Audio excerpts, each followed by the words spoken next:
when he's undercutting Kamala Harris, as he did twice in the last few weeks, when he said she picked a fight with Ron DeSantis over the hurricane. Joe Biden just seamlessly comes in and says, oh, Ron DeSantis is a great guy. When he cut in, she was going to do a big speech in Detroit, and Joe Biden just that moment decides to make an appearance in the press room for the first time ever. And of course, all the cameras cut from Detroit straight to Joe Biden. He didn't have much to say other than that he and Kamala Harris were joined at the hip. You know, we're on the same page, and she's trying to turn the page. And there's been reporting that he is angry that Kamala Harris is trying to distance her from him. She went to either Pittsburgh or Chicago, in which she didn't mention Bidenomics. She did not pay tribute to Joe Biden for the fabulous economy that he's given everyone. So he was angry about that apparently, and Dr. Jill's angry as well when he's undercutting.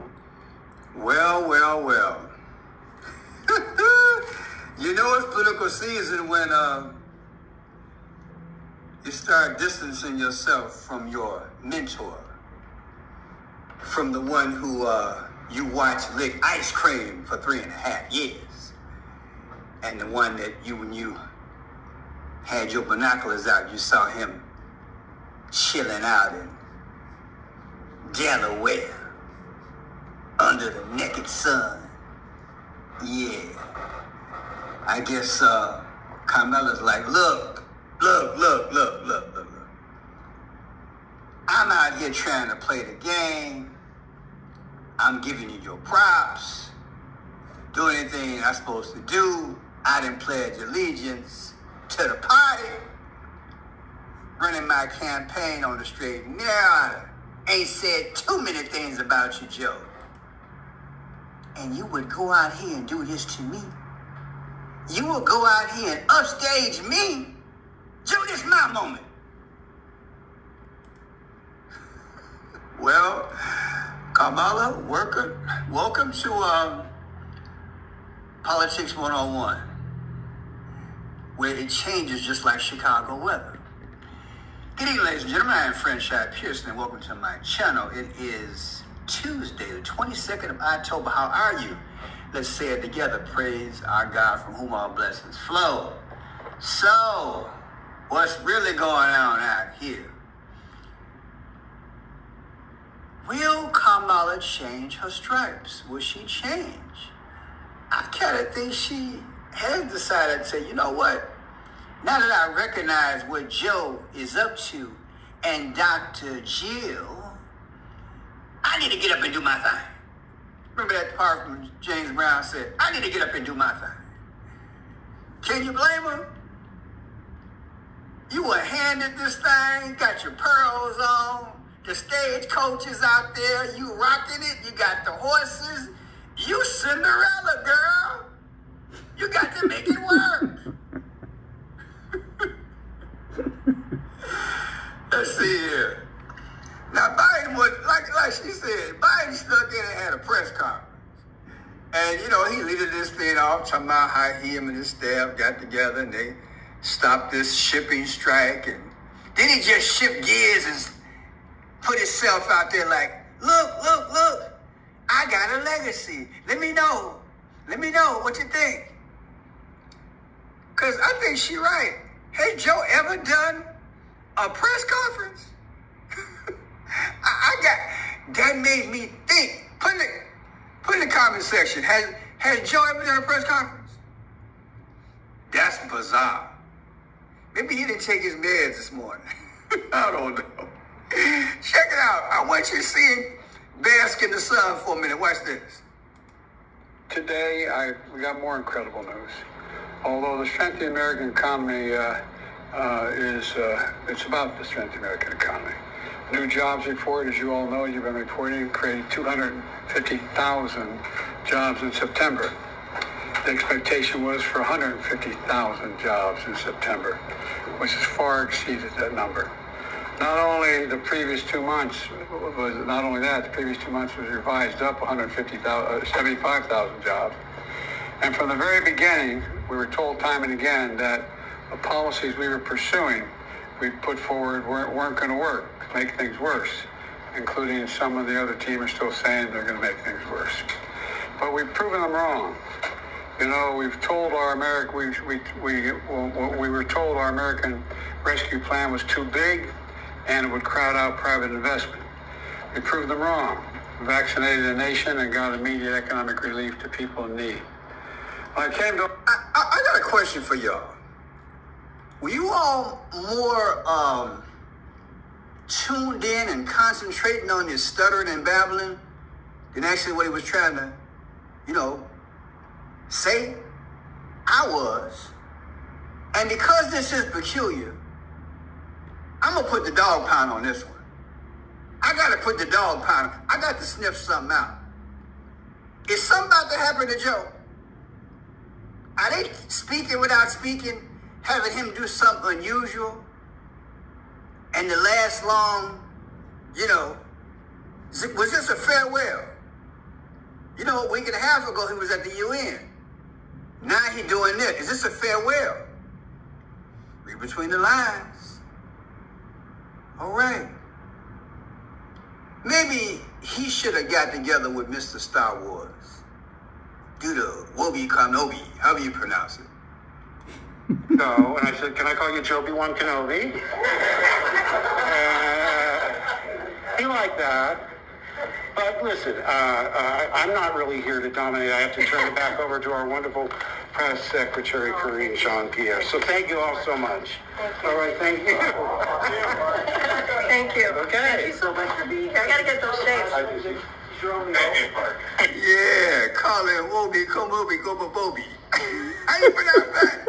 All right, let's hasten on here. Now, this is a tight race, and I'm leading to something. Suppose it don't go the way y'all might think it's gonna go.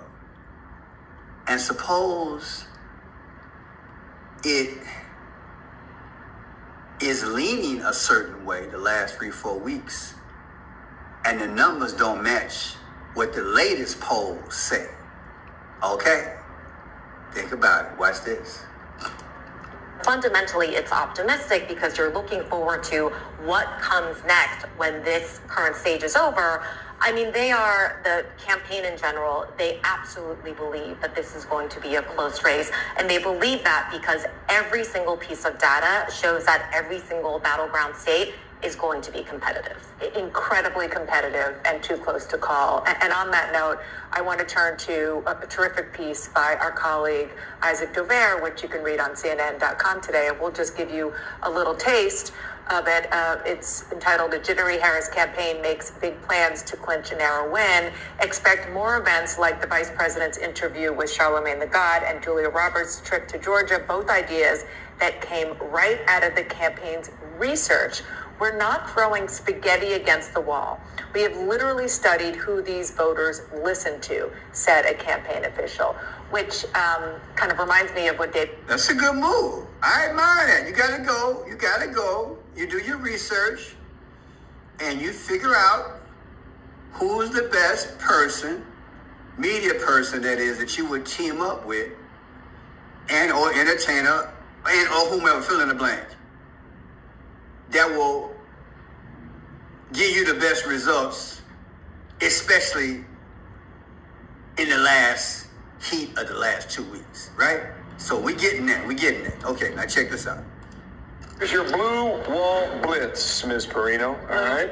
Well, If she takes the blue wall and that one electoral vote in Nebraska, she'll get to 270. That's why she's doing it. Milwaukee today, areas of Detroit today, and also Philadelphia in the southeast corner today, all for Kamala Harris. Put all the polls together right now, super close. This is, Pennsylvania trumps up 0.8 percentage points, right? Michigan trumps up about 1.2 percentage points. Wisconsin, it's less than 1 point between the two. Really, really close. Historically, this is something else, right? What was the old commercial? Ask Mikey because he likes it, all that stuff, right? Remember that? Okay, this is Pennsylvania, Wisconsin, and Michigan. Going back to 1992, all three states voted for the same candidate, all three, and only one time was it a Republican, and that was Trump in 2016. Now you understand how the blue wall, tuck that sucker in there, how the blue wall got to become the blue wall, right? Here it is. Okay, look at it, study it. I want you guys, because I'm going live that night. I'm gonna have to get a lot of sleep. I'm gonna have to go a marathon. Woo! Tell me what you guys think. What you think's going on? What you think's going to happen? Suppose the numbers are wrong is what I'm asking you. And I wonder how they do the polling. Is it a combination of being out on the street, calling people randomly? How they doing this? Put in the comment section if you know. That's a factor. Because we got to think about what happened about 4 years ago, right? A lot of people stayed at home. A lot of people don't want to come back out. And you know, in one state right now, call it LA, let's just say they got to put some on their face. Did you hear about that? Will that deter people from coming out? I'm just putting it out there. Watch this. Now, people, let me ask you guys this here. Any poll watchers are part of this channel? Are there any poll watchers out there? Straight up. Have you been an election judge? Do you know someone? You got family or friends? Put in the comment section what are the latest instructions that you have gotten. Bring some tea, some aspirin, some cough drops. I don't know. Cough drops. Pearson, you know, just what are you supposed to do that night? And now you prepare for a marathon. Now, it's my understanding, I've talked to people before, in case it's extended, do they have backup or do you stay all night? If you're a small town, look, I'm asking you, put in the comment section, are you working that night? How you gonna handle it? Now, speaking of having people in place and going to, you know, tapping the right resources at the last minute, Trump is set to go on Joe Rogan's podcast. Oh yeah, it's big news. I believe this Friday. Check it out. Well, ladies and gentlemen, it is official. Donald Trump will be going on Joe Rogan's podcast this Friday. Politico, you can see Trump set to go on JRE podcast with over 14 million followers. This is the biggest podcast in the world. It will be happening. I would imagine that you can see it says the word record. Former President Trump expected to record an interview, and that was what we were wondering. And they're calling it an interview, but it's a podcast, and I'm sure Rogan, and this was something I was following, there seemed to be kind of a tussle match between Trump and Rogan, where if Rogan was going to have Trump on, Rogan wanted Trump to come to his studio in Austin because it would be more organic rather than Rogan dressing up in like a suit and going, you know, to the White House or something like that. He didn't want to do that, which made sense. And now we've seen Trump go on all these other podcasts, all these other sets like Flagrant and the Nelk Boys and those type of people. So it doesn't surprise me that Rogan is going to be in Austin. It's going to be totally organic. He's going to be there. And I would imagine. Do you think it's going to make any difference this late in the game? I would say, yeah. I would say it's an excellent strategy. I think they both are making wise decisions at this point. I wouldn't be surprised if Trump did Elon again. But it had to be creative because Elon's been out there so much now. It's like he might not be a big draw. But who knows? Who knows? So, yeah, he's going to be out there. Let's see what Benny got to say about this here. You also then track the ratings for all corporate TV. Everybody cares what CNN is saying and what NBC News is saying. Everybody cares what Fox News is saying. Joe Rogan beats them all. Joe Rogan, his show by itself, beats the primetime lineups for every single cable news network combined on just Spotify. That's how big Rogan's show is. So there has been a terror of these two men uniting forces by libs. Libs have regularly muled, complained, and had feverish nightmares about these two men joining forces. Well, ladies and gentlemen, the nightmare is real. Just in time for Halloween. President Trump and Joe Rogan together on the pod, officially confirmed with the drop. It's going to be serious, y'all. It's going to be serious. It might be a night to remember. And Trump, he's been there before. He know what's up. He know what to do. Something's brewing. I don't know what it is, but something's brewing. But yeah, people, well, let's make a difference. I say it's an ace. It's a real good move. I'm not sure how he can top this. But hey, tell me what you think Trump could do. Straight up, what else can Trump do in the next, what we got left? 13 days. What could Trump do in these battleground states? Hey, what can he do? What would you do? What do you see that Trump has been doing bad? What do you think he's doing good? Mediocre, whatever. Is he weak with the woman's vote? Should he call up some more women and say, hey, look, help me out? You know the women that are out there, right? He's got what? Carrie Lake? And who else he got out there? What's her name? Who ran for president before? I can't think of her name right offhand, but yeah. Look, people. This is what it comes down to me. This gentleman is like a manager. He runs polling. And the question a day ago on NBC News, will the polls be accurate on election day? But I just couldn't help but notice that purple tie. I told y'all, I don't believe it's coincidence. It don't mean that purple is bad, but I'm telling you, when it comes down to something like this, I gotta do a side-eye microscope and think. They asked this man that question, and he just happened to have on a purple tie. Come on, man, come on. I'm telling y'all, that night, election night, you're gonna see more purple and Tiffany blue on the men and the women, these newscasters. Watch what I tell you. And you also will see some red and black. Straight up. You're going to see it.